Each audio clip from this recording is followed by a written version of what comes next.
Good evening and welcome to the Paranormal Lens podcast presented by Jott-Nyx Paranormal.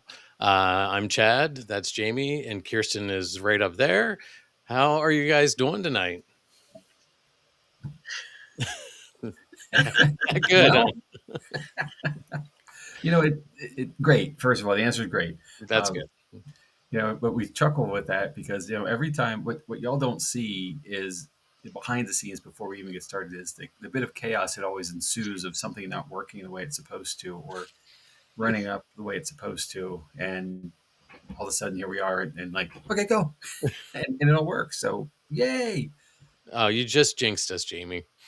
It's like a delayed Christmas miracle. Well, and usually one of us is having audio problems. I mean, not always. There's been other people too. I have link problems. So Activity problems, all the stuff. So yeah, we're getting there. We'll get it all worked out, but we're happy to be here. Happy to have some people joining us tonight. So, how was your week? Let's go there. See, that was better. My week was pretty good. I mean, this is kind of fun having like Cassie's first Christmas and stuff. So that's always fun. She's really enjoying her brand new jumper. I saw pictures. It looked really cool. Mm-hmm. Yeah, she likes to jump to the tune of Bluey. Right now it's in my head. Good. It should be. Jamie, what about you? Well, yeah, Christmas happened a couple times, as it goes with family, it has to happen. Logistics and schedules and all that stuff. I think everybody got the correct gift. No one complained. When boxes just start showing up and you're trying to remember what's what and where, I think it all worked out right. Or at least there was grace to not tell me right away. The more important part is that everybody's spending time together, and the enjoyment of downtime away from the bustle of our lives. The calmness that it brings, even if it's chaos in the moment of paper flying and all this stuff. And, and everyone enjoyed a meal, and just got to relax a little bit. So as I'm aging, that's what I appreciate the most, I think. Yep. Like it used to, because the bustle happens, and we know that. Yeah. All the stuff that leads up to it, but being able to slow down and enjoy the moment, I think is probably my favorite part. Mm-hmm.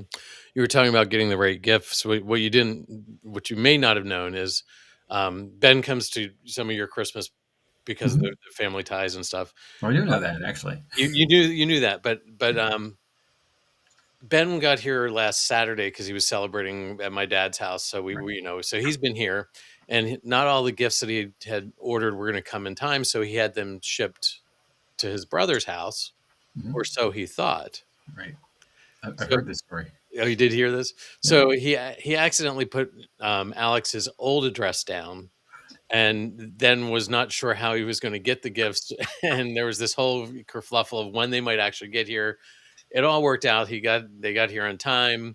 The gifts were sitting outside, so all he had to do was go pick them up and talk to Alex's old neighbor, which was a good thing. And so it all worked out. But it was funny that it was just another bit of hectic. Oh my goodness, what am I going to do?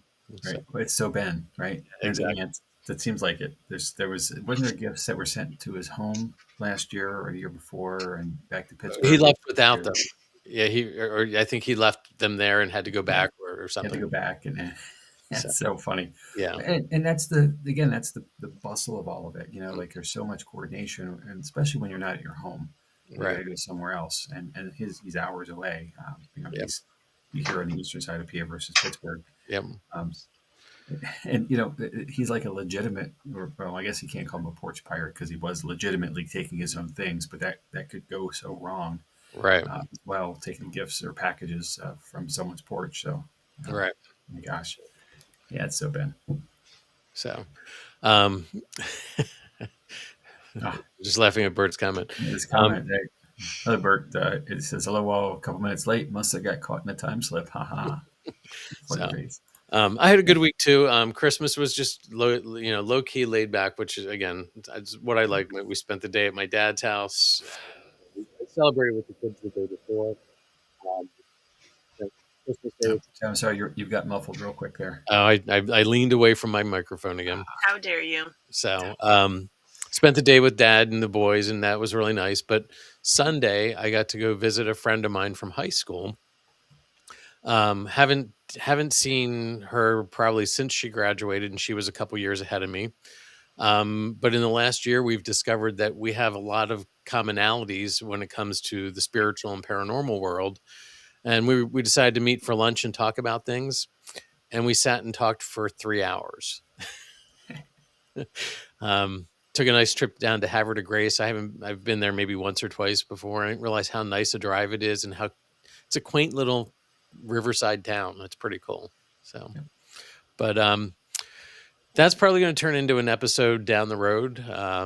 She does some work with past life regression, and I'm really looking forward to setting up a session with her for that. And we're going to trade time back and forth on podcasts. So it'll be fun. Cool. So Well, more to come. That's great. but that's going to be in the future.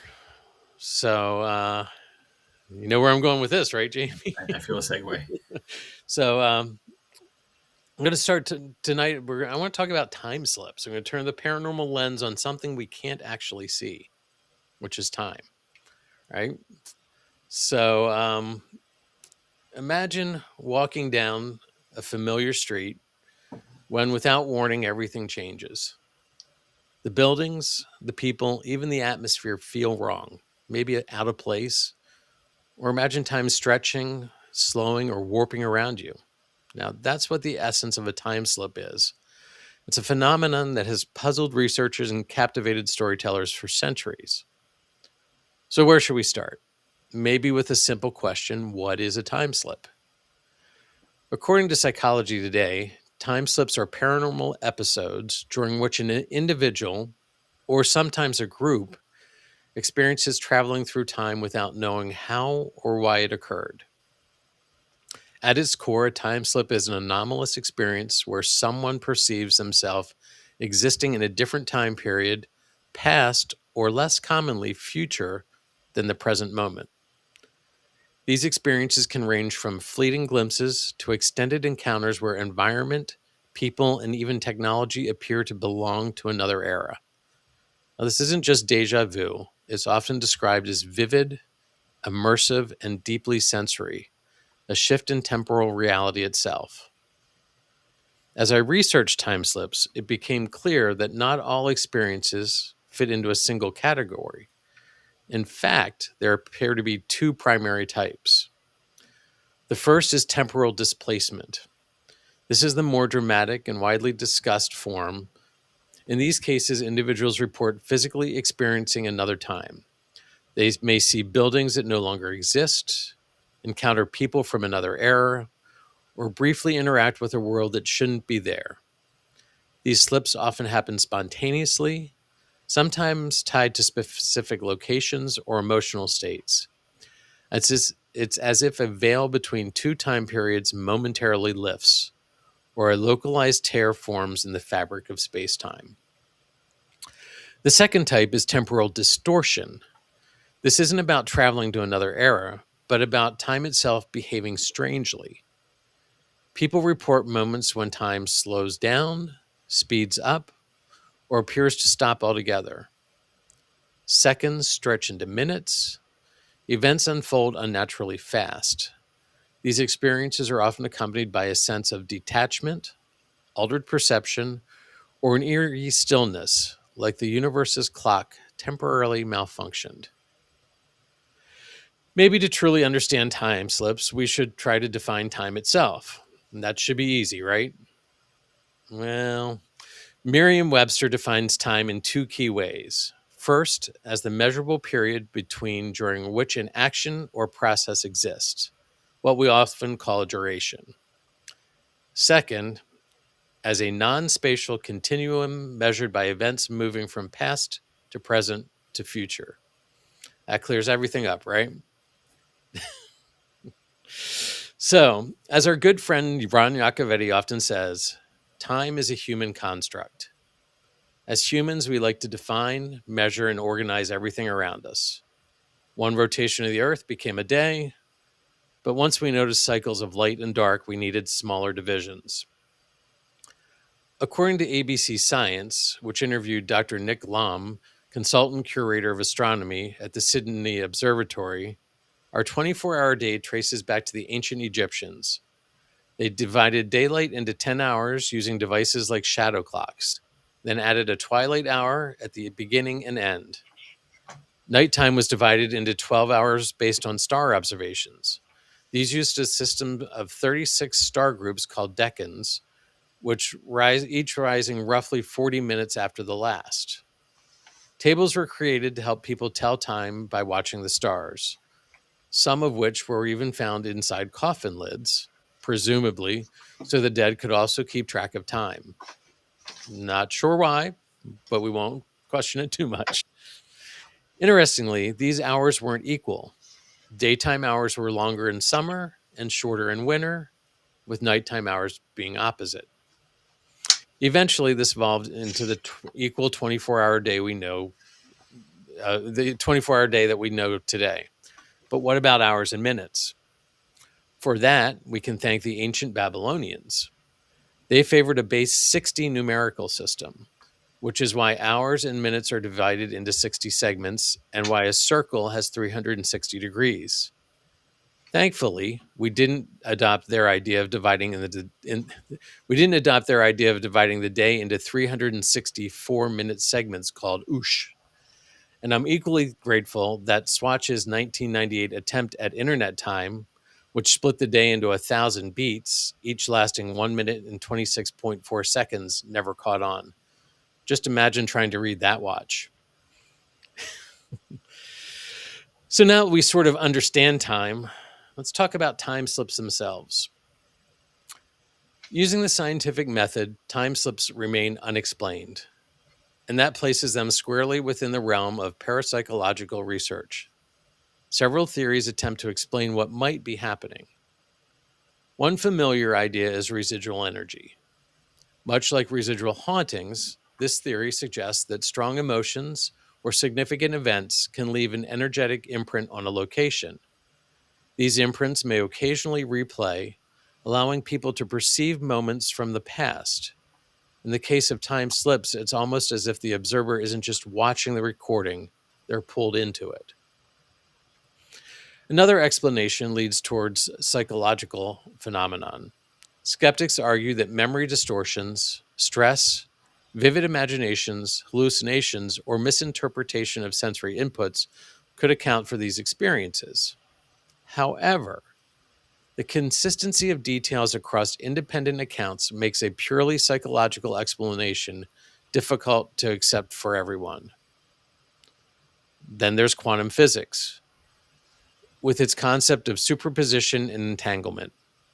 Some researchers wonder if consciousness itself can momentarily tune into a different point in space-time, or if time is far more fluid than we perceive.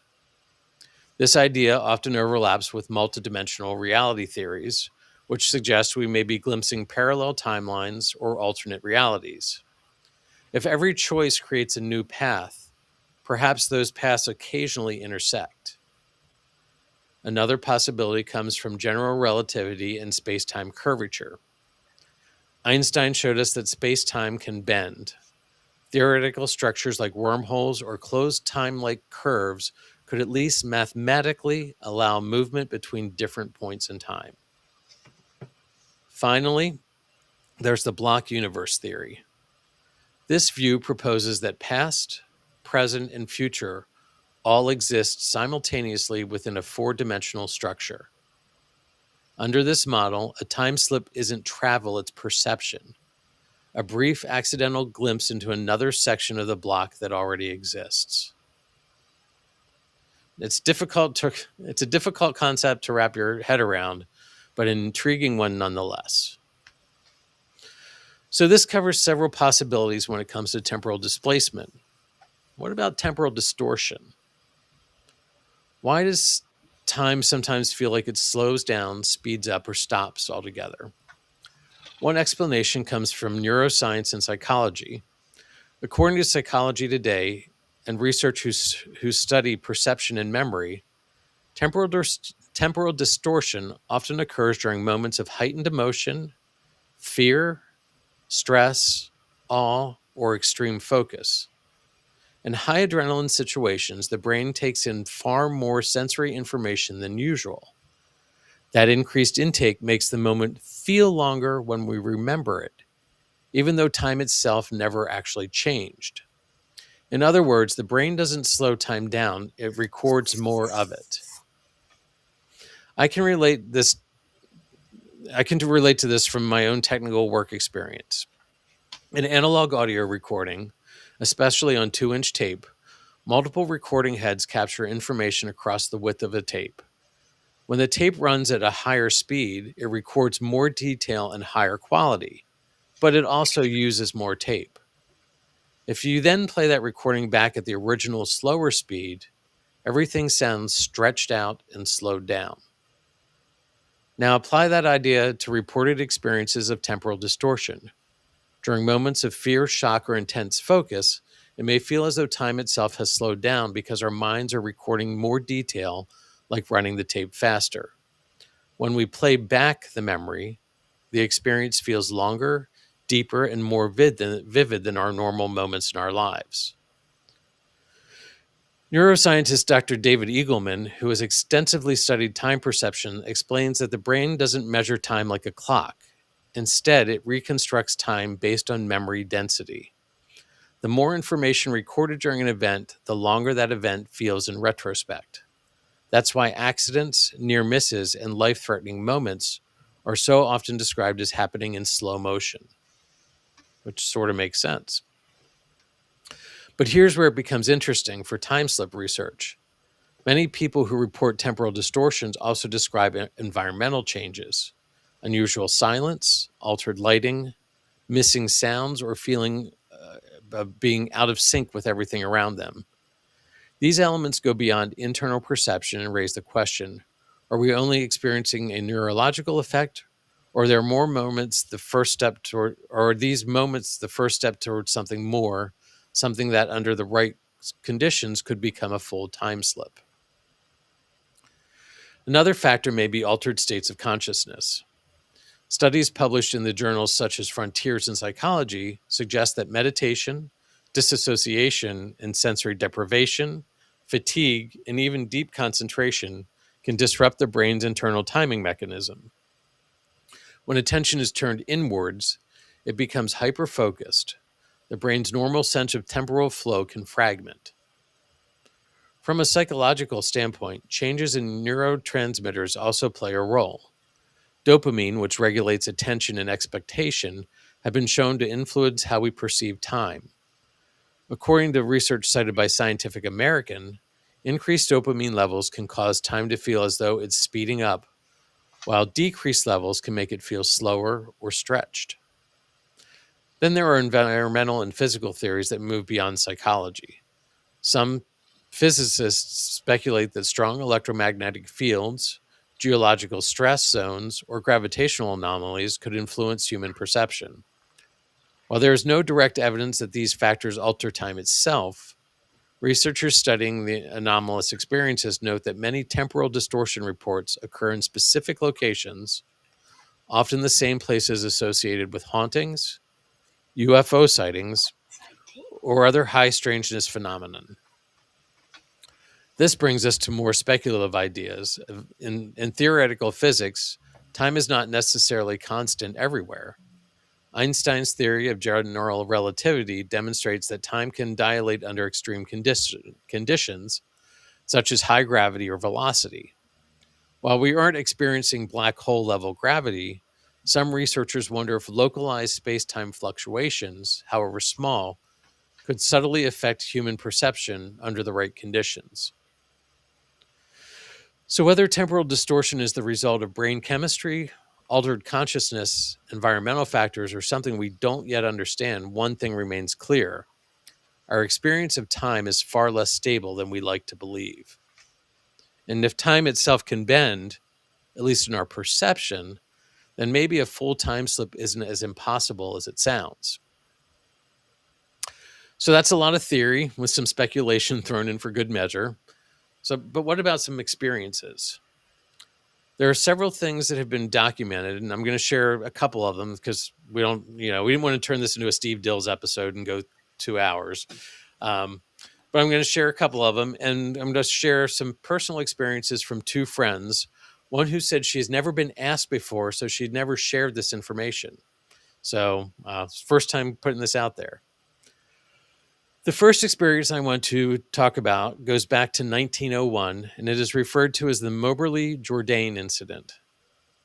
On August 10th, 1901, Charlotte Ann Moberly and Eleanor Frances Jourdain were walking through the gardens near the Petit Trianon at the Palace of Versailles in France when they reported a sudden and unsettling change in their surroundings.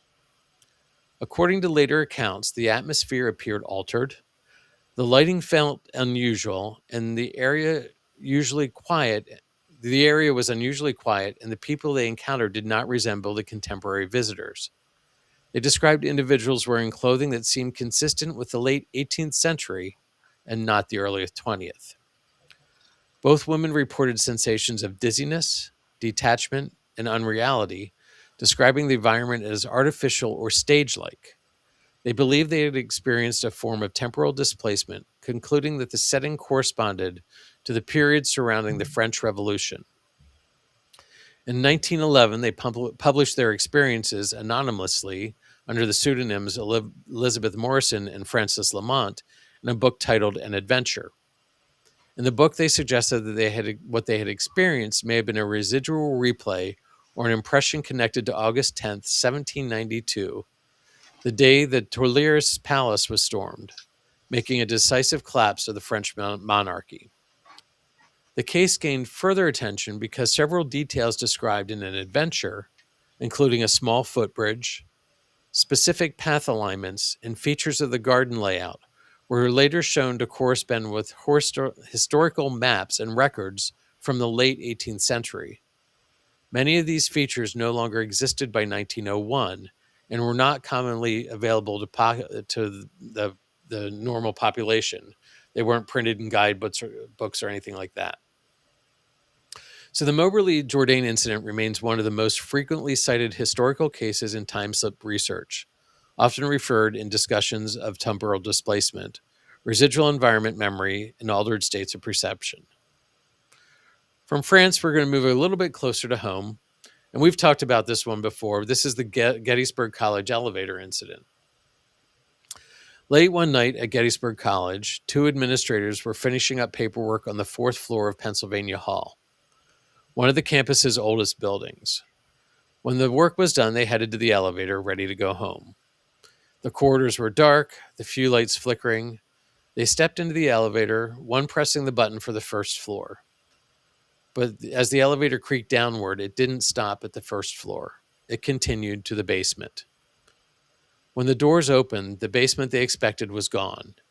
In its place was a historical Civil War era operating room. Wounded soldiers lay on every inch of the floor, some crying, some had passed away, some pale from blood loss. Blood coated the walls and pulled across the floor. Medical personnel in period clothing moved among the patients, performing surgery with bone saws, struggling to save lives amid the chaos. One orderly even seemed to be carrying a pile of amputated limbs. The administrators were horrified. They screamed, pressed the elevator buttons frantically, and tried to escape. One of the soldiers turned toward them, eyes wide and pleading, as if begging for help across the centuries. The doors finally closed, and the elevator carried them to the 1st floor. Everything appeared normal again. Terrified, they reported the incident to the security officer, and the officer on duty later described their state as shaken and pale. He escorted them back to the elevator, pressed the basement button, and found nothing unusual. Now, I don't know about you, but if that had been me, I don't know that I would have gotten back on that elevator and been taken to the basement. The basement seemed like the normal place it had been, dusty, cluttered with file cabinets, cardboard boxes, and leftover dormitory items.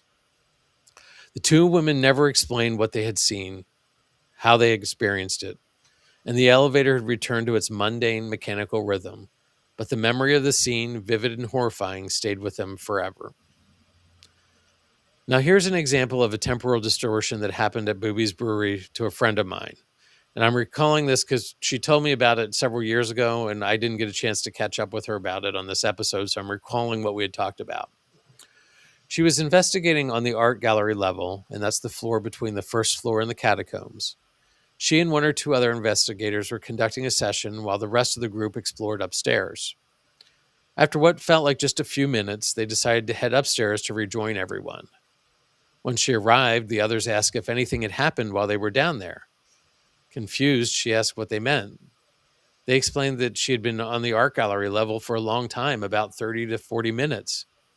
She insisted she had only been there a few minutes.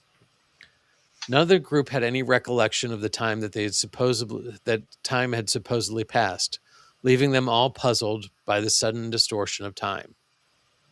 So, my final two stories are from another friend of mine, Jenny Colucci. These are her accounts in her own words. The first instant was in my current bathroom of my 1920 home. I opened the medicine cabinet, and suddenly everything looked completely different. I was holding a wooden brush in my hand that resembled a small scrub brush. The bristles were hay-like, and everything turned a strange color. Not black and white, but everything was beige and black. In my head, I was absolutely searching for a powder with which to brush my teeth. I had no knowledge of toothpaste or anything like it. It was like I was just very routinely getting the powder to brush my teeth. I found a metal container on the shelf containing the tooth powder and placed it on the brush. It had a taste of chalk and bleach, which seemed perfectly normal to me. Suddenly, I looked down and I saw myself holding a red tube of Colgate toothpaste and my electric toothbrush, and I had come back to the present time. So that's pretty interesting. She said, it was very unsettling for a long time for me, and if I'm honest, I was nervous for a week opening that cabinet door again.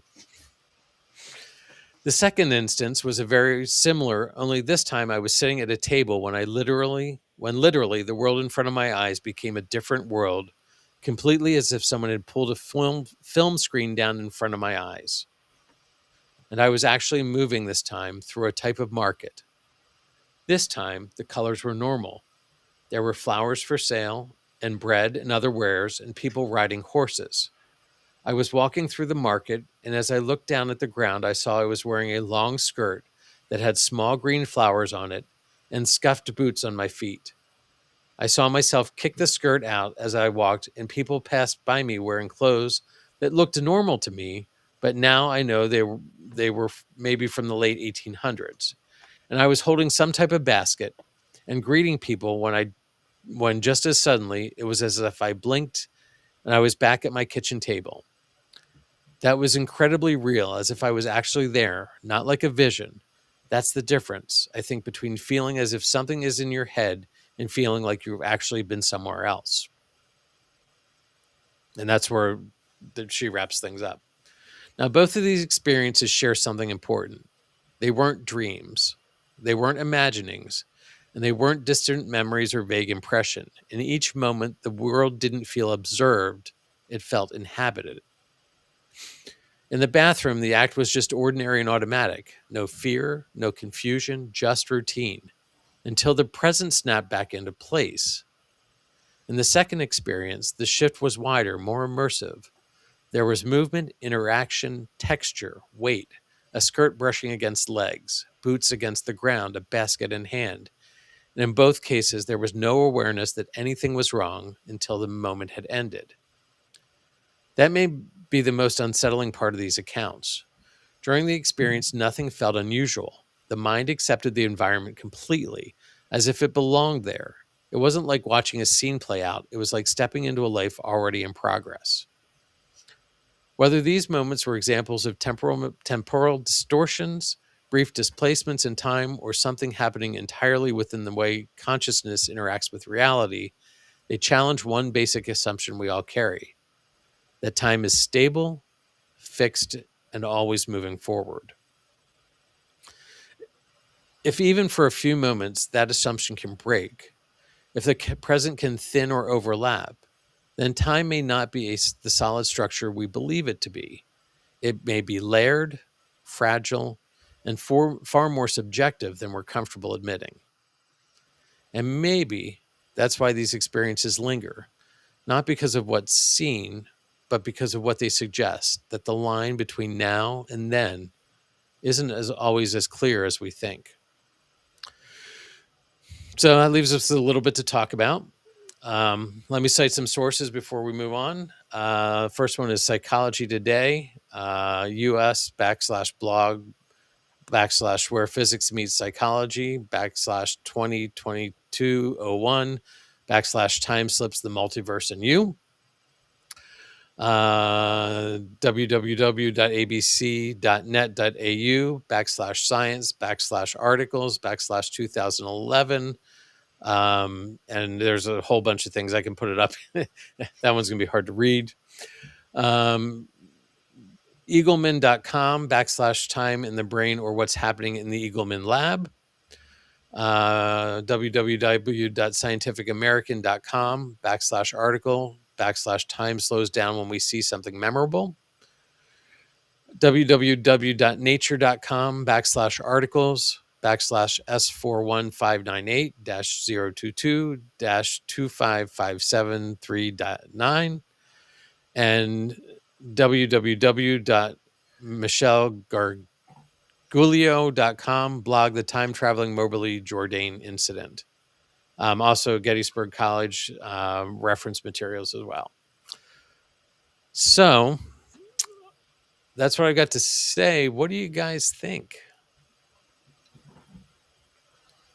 Well, before we get too far, let me catch up on a couple comments that dropped in while you were discussing. So the first comes from Heather. I thought this was interesting because it's a different perspective. But dogs can't tell time. By the way, but they have a way of knowing time. It's by scent. When you walk out your door, your scent is strong. As our time goes by, our scent gets weaker to the dog. They know how long you've been gone by the strength of our scent. So dogs' time is completely different to ours. And my dog always knows when it's dinner time as well. My dog always knows when it's walk time.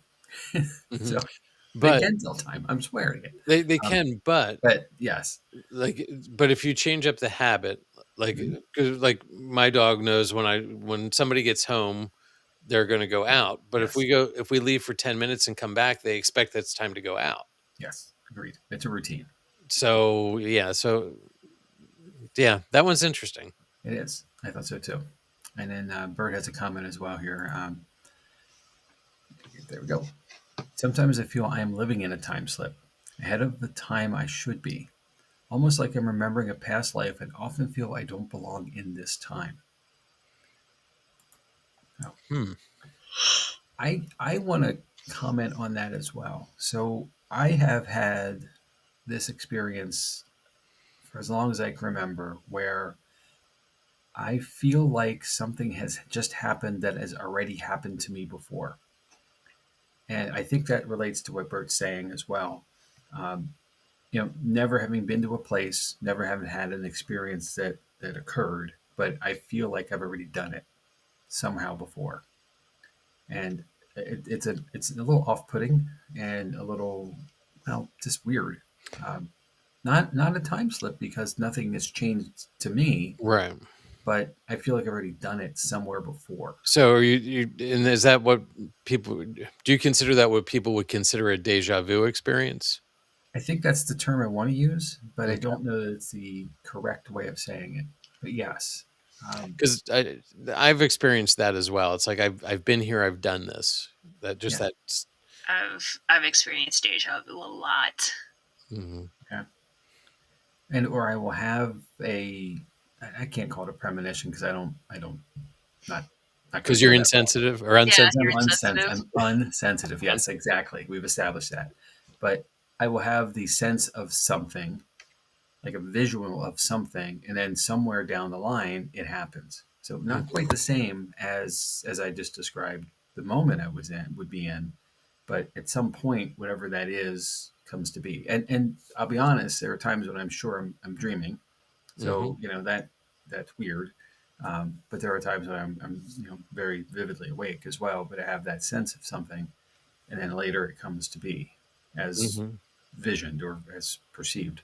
So, and that to me, that kind of ties to a lot of the temporalness of this, the movement of time or the reality of time. Mhm.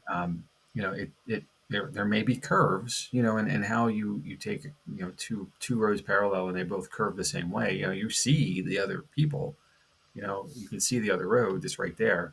Right. Like a highway and a secondary road that are side by side. The old road, the new road. I could see people in their car right there. And they could see me. So what would that wouldn't be all that far. That we're not far apart. So maybe they come together at some like there's an on ramp or an off ramp either way, I guess, Right. where the roads connect or the lines connect in the sense of time. This feels very Marvel universe right now. Mm-hmm. Some of it does. Yeah. I mean, Right? if because it is literally called a multiverse theory. Mhm. The one that intrigues me, and I've spent a lot of time discussing this with my dad, is the block theory, Okay. that everything that has happened and will happen has happened already, Right. and Agreed. just in a layer of that, and uh, you know, and we can move between those layers sometimes unintentionally and see things, which it's just that one's mind boggling. Like it intrigues me. I just don't know how I can justify it in my head, but it's not really for me to justify, I guess. So, Well, I'm going to go off a little bit here. Bear with me, mhm. but they're one of my favorite authors is a guy named Robert Jordan. He unfortunately he's passed away now, but he wrote a very long epic series called The Wheel of Time, sci-fi fantasy series. I recommend it. It's great. It's an Amazon that's done they've made it into a show. Mm, Not quite as good, sadly, but mm, still has promise. But the basically the gist of this is the wheel of time it turns, and every time it turns, something reoccurs. So all the things that need to happen for it to come back to center occur in the turning of it. But when it comes back, it's a reset, and it all occurs again. And then time goes through the circle of the wheel, and then it comes back to circle the center, and it starts again and again hmm, and again. And that is an eternal process. And I can see that being part of everything that's ever happened. Is everything's been done. right. Um, it makes sense. I think, to me at least, I can get that. Hmm. It's fascinating though. Hmm. When does it restart or when does it reoccur? Right. What's the catalyst? That's the part that really makes me curious. Hmm. Or does it reoccur differently for everybody because they're experiencing? Sure. Well, it's just like a paranormal investigation, right? Right. Hmm. We all can have in the same space at the same time in the same environment and have uniquely different experiences there. Hmm. I was really surprised how much, as I was researching this, evidence was coming. Because when we do investigations or when we do research for things like this, a lot of times we're looking at sources that aren't psychology based, aren't they're not scientifically based. But most of the stuff I was reading from was some sort of scientific based journal, magazine. Like that really surprised me. I thought, oh, time slips. Not going to find any scientific material on this, and it was the majority of it was. So it's something that has been researched quite a bit by the scientific community. Are you saying there's not a lot of white papers in the paranormal world? Is that what you're saying? That's what I heard. Yeah, pretty much. Yeah, you're not wrong, I guess. But well, and that's the beauty when because we're always trying to we're trying to build facts, right? Mhm. We are trying to do this scientifically, and that is based on fact. And it is so hard sometimes because so much of what we do is anecdotal because there's not an opportunity to always capture the moment Right. with some method of whether it be an audio, video, or whatnot. Um, and therefore it is truly anecdotal. So it's hard to take that to be a fact, Right. and But it doesn't hold its water very well. right. But this goes back to our discussion we had with Ron, and where we talked about we're basing everything on physical science research. It has to fit into that that scientific method, and blah blah blah. But there's so many different types of science out there that explore other things that we're not giving accreditation to. Sure.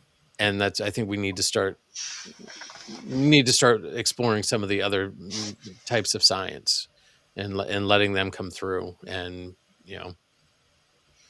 and not control, but have an equal part and equal say in things, if that makes sense. It does.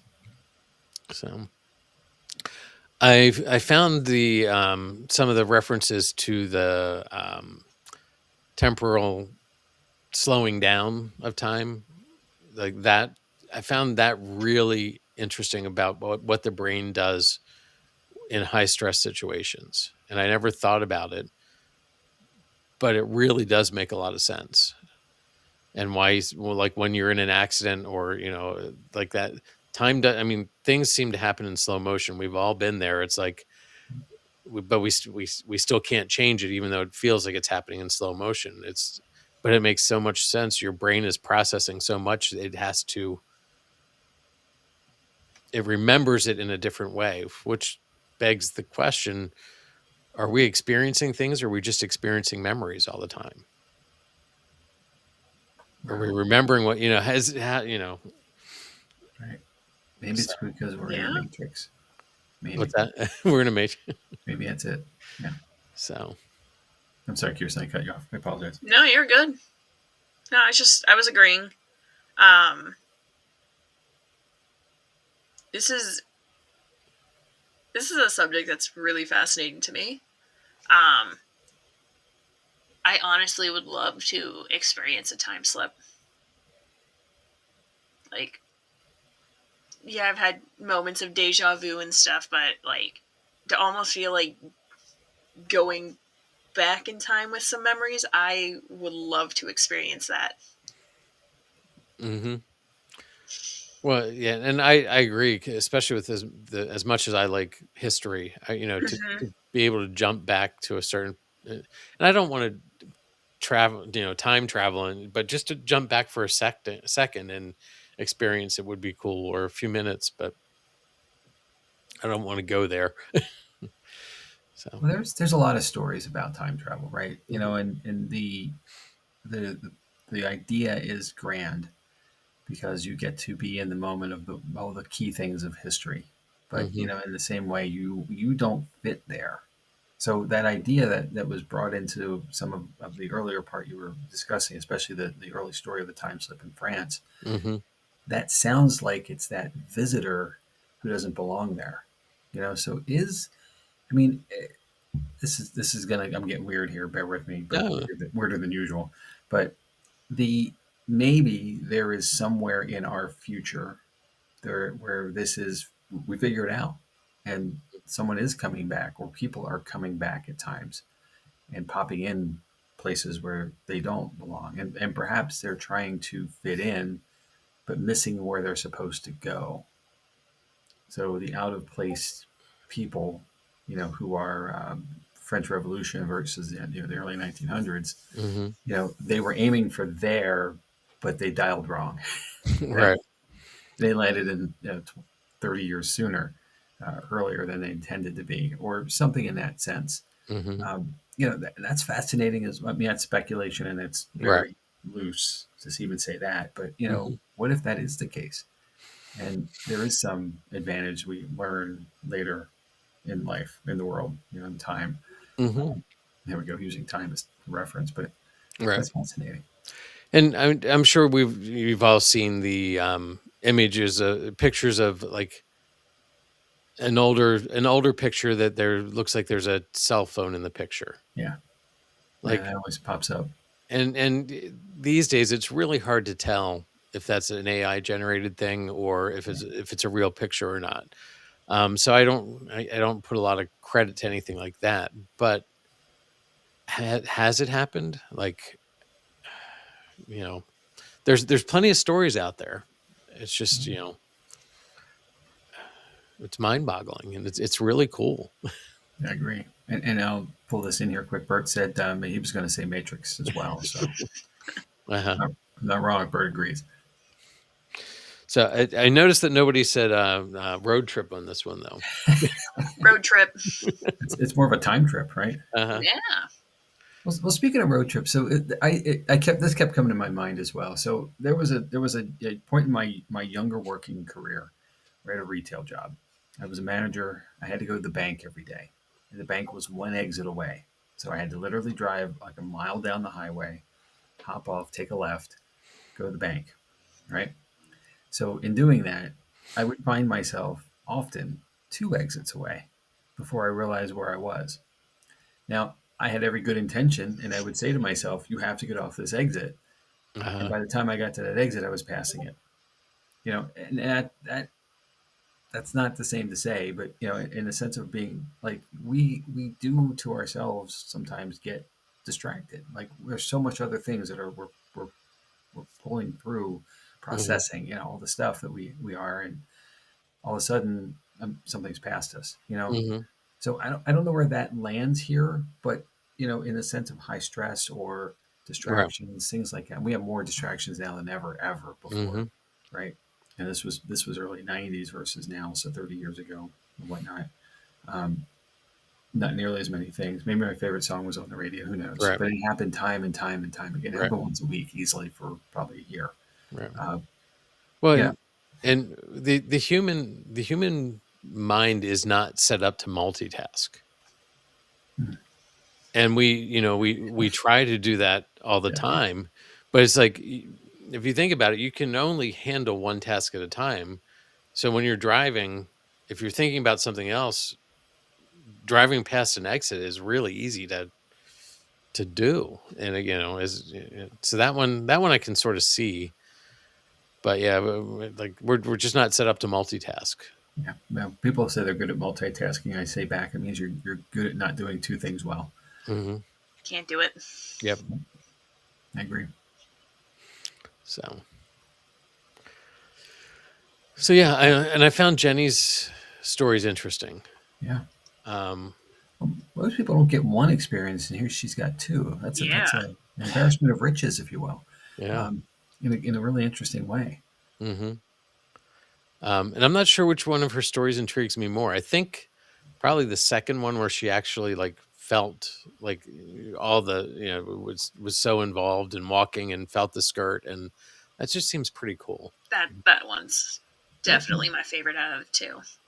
they both have a physical sensation, though. Like there's Hmm. touch to the skirt, but there's the brushing Taste, powder. right? The taste that you mentioned, bleach and another agent, Chalk, yeah. chalk. Sorry, yeah, and that's what it would have been. Hmm. That is to have that exact sense, in it. That's texture, Right, much more so than just being present. That's immersion right, into the moment. That's really really cool. yeah. So yeah, it sounds like we all need to go visit Jenny's house. So maybe there's our road Yes. trip. Maybe, We're all going to show up at Jenny's house. She's going to love that when she listens to this later. Oh, perfect. So- and we'll and call Heather, first. Don't worry, we'll yeah, we'll call. and Heather did say road trip as it was coming over, and she said I was typing it. Give you credit. So yeah, any other thoughts you want to talk about on this? It's a cool subject. It really is, and it's. I don't know that we're really done with it, like because there is so much more to explore. And Hmm. and to be fair, the Gettysburg piece. We talked about that when we did the Gettysburg episode Right. earlier this year. That was one of the key things. That is still one of the key things of the experiences documented at the battlefield. Hmm. There's the premise that there are spirits out on the field itself, but this was a real thing in a building, with not someone there to experience the place. There people were at work. Hmm. They're just clocking out for the day. They no intention of Yeah. engaging in anything at all. No heightened sense, nothing. Yeah. Normal day. 5:01. I'm out the door. Yep. This I happened. I just imagine. I mean, Jamie, my mom worked at Gettysburg College, and Mhm. I can imagine my mom have that happening to her, and I don't know what she would have done. They said nope. So it's interesting what we learn about our parents when they're no longer here to talk to. I found out my mom had a lot of experiences and we never talked about it. And there were things she believed that I had no idea about. I wish I'd known earlier. Yep. So I agree. she always knew what I was doing though, so I should have had a clue. Well, sometimes that's just motherly instinct, right? And it is. They just know when you're goofing off. Yeah. Because you're goofing off all the time. Yeah. Well, yeah. Anyway. We've all been there. That's cool. That's very cool. Uh, All right, well, yeah. If Kirstin, anything to add? I don't think so. This was a lot, and it was fascinating. I really kind of want to start looking a bit more into some of the theories. we should have warned you. Yeah, this is one of those things. The more you hear, the more you just have to dig. Yeah.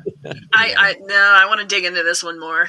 There's a lot of adds and not a lot of subtractions here. So, I've always kind of had some of a fascination with time slip. So, cool. Yeah. All right. Now, we've done more than one episode of a topic before, so we can always come back. Mm-hmm. Perfect. So, well, instead of coming back, let's move forward, Jamie. Let's talk about next week. Sure. Yeah, I'll take this. So, all right. Next week's episode, it's titled "No Escape: The Spirits of Spike Island," and Spike Island is in County Cork, Ireland. I'm not going to give too much away here, but it is a fascinating facility, and hope to do justice to the immense history that it has and all of the activity it's had through the years. So, more to come next week. Cool. And then after that, there's a list of starting with the hauntings of Hampton Court. That'll be Kirstin. A listener sort of submission, I think a guest submission is probably the right way to say this, where Chad covered on the 20th covering Gavel and Ghosts, Paranormal Cases in the Law. It came from Megan Baum from the Whispers in the Dark presentation at Gretna Playhouse back in October that we covered. But she has a law degree, and we just chatted about it, and it became an inspiration for an episode. So I'm looking forward to that. I'm going to take on the 27th the Glowing People of Barranco de Badajoz over in Italy. And behind that, Kirstin has the man, the myth, the Mothman. So, woo! He's finally making his appearance after all these episodes. Finally. It just took me. There was a loose reference under one of the Urban Legend episodes, but not a detailed episode. So it is time. Well past time. Probably. Best scripted. Yeah. And then we are going to get out and about. It's coming ever closer, guys. We're just 24 hours from January, probably, or finally. So once we get around to January 3rd, it's Friday. We will be down at the Hanover Tavern Paracon, Hanover, Virginia. Hope to see you all there. It is a fantastic event. It's a big event. It's going to be 2 days, Friday and Saturday, the 30th and 31st. So we won't be there both days. So come and see us. Come and see everybody. Really great event, and tickets are still available. So give them a check out. And our good friend Steve Dills. And obviously, you found us here tonight via the incredibly live podcast that we do. But if you're catching us afterwards and are more interested in what Jott-Nyx Paranormal is and does, you can find our website, Jott, which is JOTT -Nyx, NYX, paranormal.com. So Jott-Nyx paranormal.com. You can email us with anything you're interested in talking about, hearing us discuss for you, Paranormal Lens Podcast at gmail.com. And that comes to Chad and I think Kirstin now too, finally. So everybody gets it. And, so listener submissions come through that way, comments about episodes, all kinds of stuff. Anything on your mind, feel free to reach out and give us a touch. And then all of our socials, all of our stuff is available on Linktree, which is linktr.ee and /paranormal lens. You can find all of our good stuff there, including our store. Christmas gifts are past, but birthdays are coming up soon for somebody. So get in there and get some gifts, and help support us. We appreciate it. Yeah. There is a cost to all of this, so any bit will help. Yeah. We might have another thought for you next week as well on that. So Yeah, we're working. We're brewing something else. we're brewing something. Yeah. It's a good brew. Nice. So well, good. But like always, thanks, guys. We could sit here and chat with each other. We do often, anyway. But bringing everybody along for the ride is always a lot of fun. The comments that come afterwards, and hopefully the inspiration that we can provide you to go and explore, the topic, in this case, time slips, but anything we discuss, that's what the community is all about. So again, thank you, and look forward to the next time. Yeah. Kirstin, any final thoughts? Nope. All right. Well, then let me wrap it up by saying time slips challenge our understanding of reality, reminding us that the past may not be as distant as we believe. Whether these moments are fractures in time or glimpses meant to be seen, they leave us questioning what truly surrounds us. As always, stay alert, stay respectful, and stay curious. Happy New Year, and we'll see you next year. Good night, everybody.